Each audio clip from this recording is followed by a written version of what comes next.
suis séparée du père de mon fils, Nicolas. Donc nous avons décidé de nous séparer comme un accord. Vraiment, nous entendons très bien, dans le respect mutuel et surtout pour notre fils. Voilà, on fera toujours les choses bien par rapport à ça et on continuera à être des parents présents et exemplaires. Alors bien sûr, il y a tout un système de logistique qui va se mettre en place. Comme tout le monde en fait, parce qu'on est des gens comme tout le monde. Donc du coup, bien sûr, il va y avoir les vacances moitié-moitié, les week-ends, etc. etc. Nous restons sur Dubaï, donc du coup chacun, un appartement chacun de son côté. Et on fera les choses correctement pour notre fils. Après, j'ai pu lire une tonne de messages en me disant « Ouais, mais ça servait à quoi de se marier si c'était pour divorcer peu de temps après ?» Et t'es Nostradamus, toi? Tu sais ce qui va arriver dans la vie des gens? Non, je sais pas, parce qu'à un moment donné, tout le monde est là, tout le monde juge plus ou moins la situation, mais j'ai eu aussi un message qui me disait « Ouais, tout, c'est la facilité de se séparer maintenant. Vous n'êtes pas dans mon couple, vous ne savez pas plus ou moins si on n'a pas essayé plusieurs fois, etc. etc. » Alors c'est vrai qu'il y a eu un mariage diffusé à la télé qui a fait que c'était donc le mariage public. Mais nous sommes mariés depuis 2 ans. Donc du coup, en fait, nous avons décidé de fêter cette cérémonie qui était programmée à l'avance depuis 1 an à l'avance. Donc du coup, nous sommes donc mariés.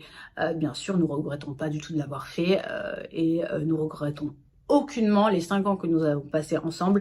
Voilà, comme je vous ai dit, il y a énormément de respect, énormément de choses que juste à un moment donné, on s'est rendu compte qu'on n'était plus forcément compatibles et plus forcément heureux.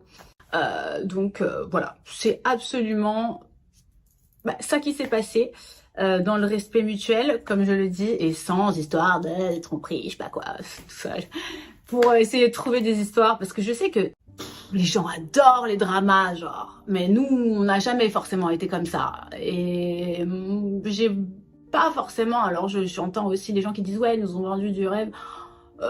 Franchement, je n'ai jamais surjoué mon couple. Nous avons toujours été plus ou moins discrets avec Nicolas. Bien sûr, nous avons fêté notre mariage à la télé, nous avons commencé notre histoire à la télé, donc pour nous c'était une normalité de continuer tout ça. Mais après, en dehors la télé et sur les réseaux sociaux, nous sommes toujours des gens qui ont été plus ou moins, on va dire, assez discrets dans notre vie de couple. Et donc du coup, nous continuons à l'être, même séparés. Voilà, il n'y a pas d'histoire, etc. Alors moi, j'estime que je suis désolée, mais la lâcheté, c'est de rester dans une relation qui ne vous convient plus, où vous n'en êtes plus forcément heureuse. La vie, elle est courte. Et à un moment donné, tu ne peux pas plus ou moins rester dans une relation sous prétexte que tu as dit oui, que tu es mariée. Parce que voilà, c'est comme ça, il faut le faire comme tout le monde, et qu'est-ce que vont dire les gens, et qu'en dira-t-on, et etc. etc. Moi personnellement, je suis fille de divorcée. Voilà, mes parents sont divorcés. Tenir le coup. Je passe de cauchemar en cauchemar et c'est aussi terrible au réveil.